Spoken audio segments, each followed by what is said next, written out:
What's going on, guys? I'm Q the Boss, and welcome to another episode of Empowered Dynasty. Today's topic is the pros and cons of having haters. I like this topic a lot because reality is people tend to believe that, oh, I don't want people being jealous or hating on me. Sometimes you can utilize that as motivation, and I've been motivated by my haters. You know, I love proving people wrong. And people that doubt you tend to is because of the fact that they may not be able to see themselves doing certain things. So if they can't see themselves in a certain light, they don't want to see you in a certain light. So this is the pro. The pro for me is being motivated by them. You know, I like to be motivated by the fact that people don't believe in me. You know, other people, they get mad at the fact that people don't believe in them. But in reality, you should utilize that as fuel. You know, never look at life like, oh, my sister don't support me, my aunt don't support me, my cousin don't support me. That's cool, because it's not meant for them to support you. I always say to myself, when you're starting something new, you want certain people to believe in it from the beginning. If they don't believe in it from the beginning, don't allow them to believe in it in the end. So when you start making the results and the money start flowing and things start coming together after the sacrifices was made, let the haters see, like, you know, because it's unaware. They doubt it because of the fact that they don't want to see it, one, or they believe that they should be in a position. Sometimes, let's just say we both do music. Reality. You're a musician, I'm a musician. I see myself as being a big artist, but yet and still, you're moving a lot faster than me. Sometimes by seeing people do better, it tends to bring out hate, you know, and it's fueled by the fact that they want to be in those positions or the position of you. So again, pros and cons to having haters, there's both. But I like the fact that I get fueled by them. I'm motivated by a hater. Haters say things like, oh, that ain't gonna work for you. Oh, that ain't gonna happen. Oh, you wasting your time. Oh, if I was you, I wouldn't do that. That's how haters talk. And sometimes you have to be conscious that jokes are made through hate. You know, they'll say stuff like, ah, look at this dude, he think he all that. As a trying to joke, but in reality, it's how they really feel. There's underlying things in jokes. Keep in mind, sometimes it's underlying truth. So be conscious to your haters and understand why they're jealous. Most haters hate because of the fact that they can't see you in a bigger light. And I'm gonna go on record and say this. Let's say for 10 years of your life, you was not motivated. You know, so from the age of, let's say 18 to 28, I met you at 18 and I knew you at 28. In most cases, when you start telling someone that you want to do more, for the 10 years I knew you, you were very not motivated. You weren't doing much. So now, let's just say you always said what you were going to do, but you never followed through. So for 10 years of me knowing you that way, by your 11th year, now you're motivated. Now you want to do more things. Sometimes those people that only knew you a certain way is because they only want you to be at that certain level. So by them wanting you to be at that certain level, they don't want to see you grow. So again, use your hate from your haters as motivation. Be motivated by the fact that they don't believe in you. Be motivated by the fact that they doubt you. Be motivated by the fact that they second guessing everything you're telling them. But that's a good thing. You know, there's a lot of people, like, I use the Tom Brady story. You know, Tom Brady was the last pick in the NFL draft. Didn't have high expectations. You know, and he's going on to be the GOAT. And anybody can say whatever they want. 7 championships, multiple Super Bowl appearances, whether he lost or won, to even get there is an accomplishment within itself. You know, played up until the day he decided to want to walk out of the NFL, if that's what he's choosing to do. So Tom Brady's story has motivated me. I root for underdogs. And it just so happens that my favorite college is Michigan. You know, I just didn't like the fact that I'm a Giants fan. He's playing on the Patriots. So again, but I do respect his gift and his talent. His work ethic shows to me that he is by far an executor. He executes. You know, he dots his I's, he crosses his T's. He's a very perfectionist. You can see he's like a maestro to an orchestra. And he makes the symphony sounds amazing when he's playing whatever he's playing. That's Tom Brady. And I look at that as his story as motivation. You know, everyone has something that should motivate you. You know, whether it could be your mom struggles. It could be the fact that your parents didn't have much. It could be the fact that you grew up in a bad area. These are things that should fuel you, and never get mad at the fact that your life is there. You should look at it like, look, this is where I start, but this is not where I should end. That's what motivates me. So when a person is hating, I don't really get inferior or mad or argue with a person like that. I tend to allow people to be themselves, and I like to prove them wrong by being motivated and outwork their mouth. You know, people are always gonna have something to say. If you don't realize that the world will always have something to say, then you're wasting your time. Because whether you're doing good, bad, or indifferent, someone will have something to say. It's just what it is. You could walk on water today, they're gonna say, you're only walking on water because you can't swim. That's the world we live in. So understand that you can't get mad at the fact that people don't want to support or believe or jealous of what you're trying to do. Also, a con to having a hater, they can hurt you. Meaning, they can put spirits and energy on you, especially if you're entertaining it. You know, I've noticed people that were very happy entertain people that weren't happy, and they basically took on the energy of the person that wasn't happy. So the energy transferred, it shifted. This person is unhappy, so they find ways to make you unhappy. So they're using their hate and fueling that energy to stop you from believing in your idea or your concept. So that can hurt you. It can hurt you really bad. I've seen people lose time in their life behind chasing other people's dreams or not focusing on what they need to be focused on. You know, the whole concept of life is tunnel vision to success. Tunnel vision all the way to success. There's always going to be ups, downs, hiccups, mistakes, bumps, and anything else in between, but yet and still you have to be focused on the mission. If your mission is success, you know, I think you need to just lock in. If people worked on becoming their better selves, the world will be so much better, opposed to putting things around them that make them feel better about their life because of the fact their life isn't where they want to be. Most people that are miserable or envious or jealous or a hater, they put people around them that fuel it. You know, a long time ago, I told a guy, I don't really care what people say about me. I care about what you said when I wasn't there. So if you entertain in a conversation, it says that you're a hater also. You're jealous. You're envious. You know, haters gonna be there no matter what. You know, it's been there since the beginning of the time. And as you start growing, you have to be conscious to know that more people are gonna be jealous. Even it could be your family, it could be friends, it could be people that you've outgrown. Most people don't want you to leave them behind, so therefore they tend to not want to see you grow.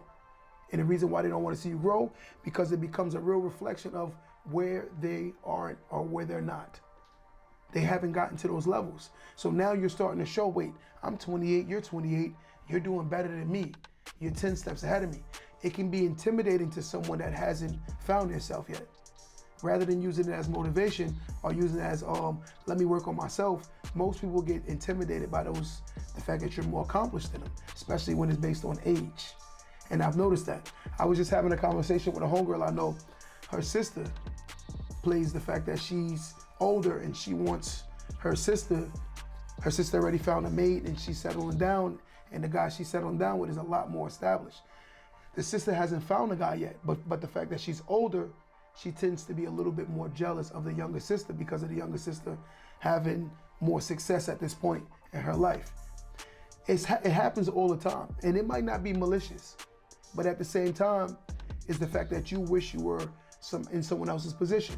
They say a captain of a boat, and a lot of people will take off or kill the captain of the boat because of the fact that they want to be the captain of the boat. And here's the problem. If you kill off the captain of the boat, that captain who knew how to steer and drive the boat or steer the boat, you take him away. Now you think you were meant to be the captain. Now you realize how much work it is to really get to those levels or to steer that boat. He made it look easy. So therefore, most people will believe like, yo, wait, it's so easy because of the fact that you were doing it. But the problem with life is you never measure yourself based on somebody else's accomplishments. You need to run your race. You need to understand that he may have come into his own at 28. You may come into your own at 38, but when you shine, you may shine brighter than all of his last 10 years. But you have to exercise patience and keep believing and building what you're trying to build. The problem is we can't measure success based on other people's accomplishments, but we tend to do that. You know, we see what another person has accomplished. But again, if you had to go through that person's whole story to get to the level he's at or she's at, you couldn't survive it. Because that person's testimony may be so superior to where you are today, you can't see where they've been. So sometimes you'll say to yourself like, wait, I would love to be in that position that he or she's in. But you don't look at the fact of the sacrifices that person made. Sometimes when you see the end results, you tend to not respect the journey. Again, sometimes when you see the end results, you tend to not respect the journey. And a lot of people don't respect the journey. See, haters come into your life and they tend to, he think he's all of that. Some people come off as arrogant because of the fact that they've been through a lot. So if you don't know that person's whole story, or that you walked in on a chapter of their lives, you tend to not respect their whole story in totality because of the fact that you don't know it. Again, if his life is a 15-book chapter, if you walked in on chapter 11, now he's shining, or she's shining. But you don't know the last 10 chapters, she wasn't living that great. So now that she's shining on chapter 11, she's very proud. She's buying new cars. She's showing the fruits of her labor.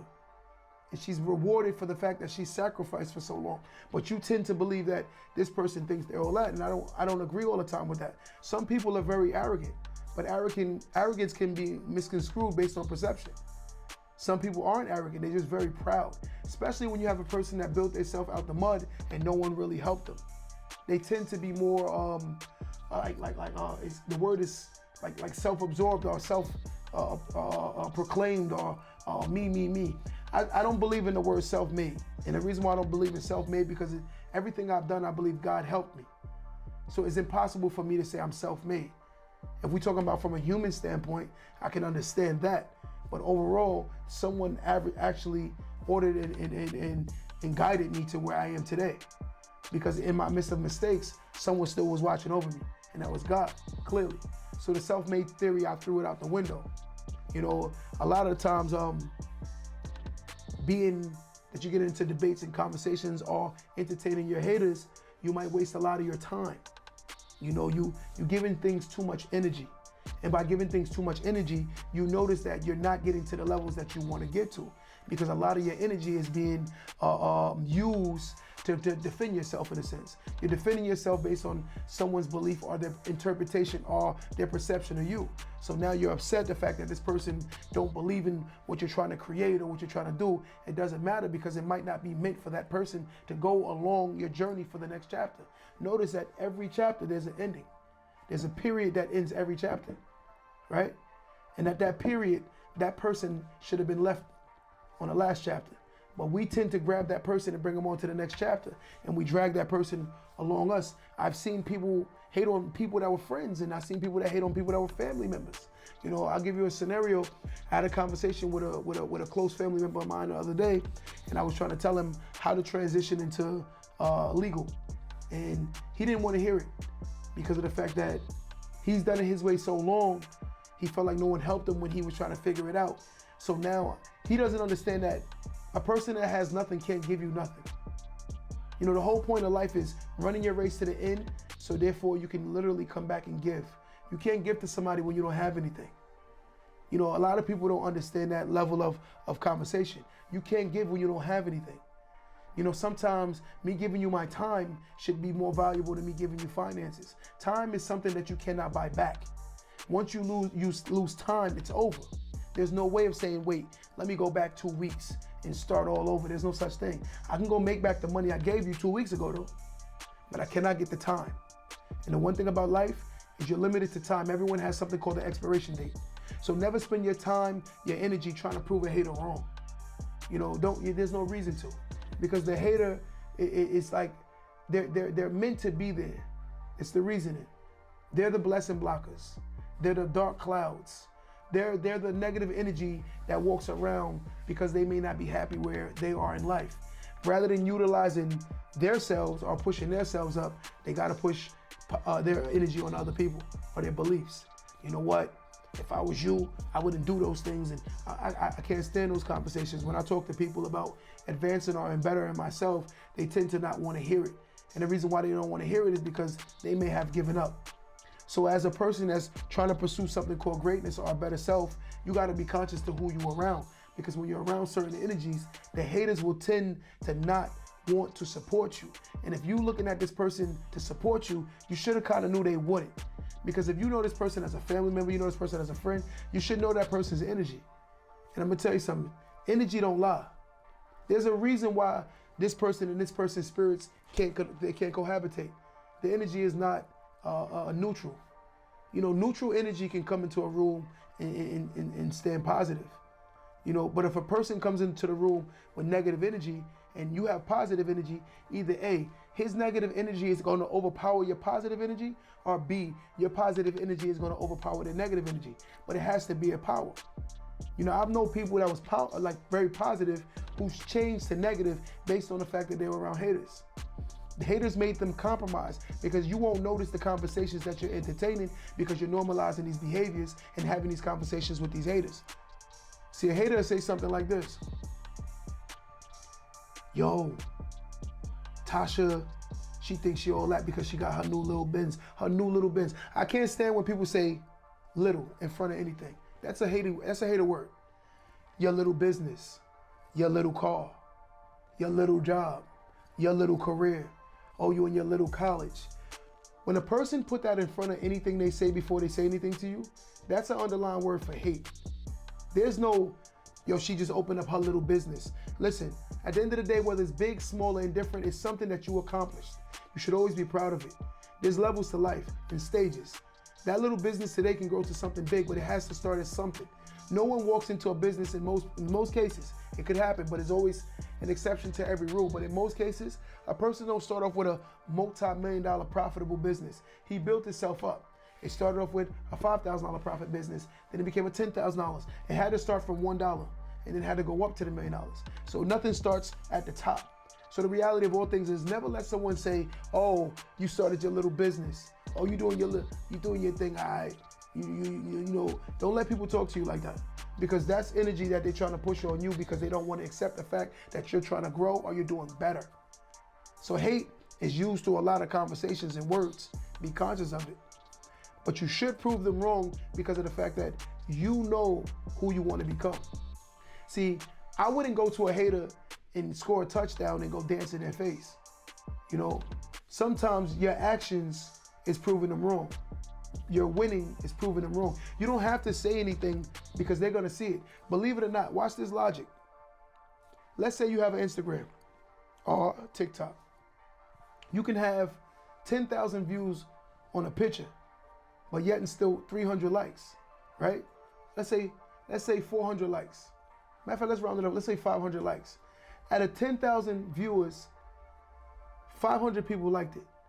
And out of 500 people liked it, that means 9,500 people didn't like it. So what I'm trying to get at is, even though you don't see who's viewing your stuff, your haters is watching. They lurking. They waiting for you to fall off. They waiting for you to fail. Because haters don't want to see anything do better than what they are doing. That's what makes a hater a hater. But again, there's pros and there's cons of having a hater. You just have to understand how to utilize their energy. And again, you don't want to be next to them because of the fact that some haters will ultimately try to hurt you physically because of the fact that you're doing better than them. I've seen that also. I've seen people find reasons which don't make sense to not like people because of the fact that that person is doing well. It's just crazy. Listen, the whole goal of life is to focus on you and focus on the fact that you're trying to become better self. You can't spend your day and your energy worrying about what other people got to say about you. Because last time I checked, they spoke about and they talked about Jesus. And they're going to talk about you to the end of time. So just be grateful that when they say, if you ain't got no haters, you ain't popping, right? That's what they say. So the truth of the matter is, use a hater's energy to motivate yourself and to grow from them. And understand that you may not support me, but I'm going to give you a reason to wish you did. That's my motivation. I look at a hater like, yeah, you didn't support me, but I'm going to give you a reason to wish you did. Because in reality, I know who I want to be and I know what I'm going to be. But again, never allow a hater to determine your level of success. By spending too much time and energy on that person, they can stop you from getting to the levels you want to get to, right? And you lose focus on the mission. Never lose focus on the mission. Sometimes we lose focus on the mission. And your mission is to be established. Your mission is to accomplish. Your mission is to grow. Your mission is to building an empire. When you look at life, in the end of your life, you're gonna see the fruits of your labor. In the time you were on earth, what you built. And if you build nothing but negativity, you're gonna realize you didn't grow far. And lastly, I wanna say, don't let a hater disturb your peace. Your peace is more valuable than anything. And understand that one's mind can determine one's outlook on life, their perception. Your perception determines your actions. And once your actions is determined by your perception, so will your results. Notice your results come from the way you think and the way you act. You know, what you're willing to do. Truth be told, never allow a hater to stop you from getting to where you want to be. But there's pros and there's cons to having haters. Utilize their energy to build what you're trying to build in a positive way. Because they say, every brick that's thrown at you, use that to build your empire, brick by brick. So the more bricks they throw at you, keep building your empire. Until next time we talk, don't let this go over your head. Like, comment, subscribe to the YouTube channel. Also, follow me on Instagram at QTheBoss516. I appreciate you guys. Peace.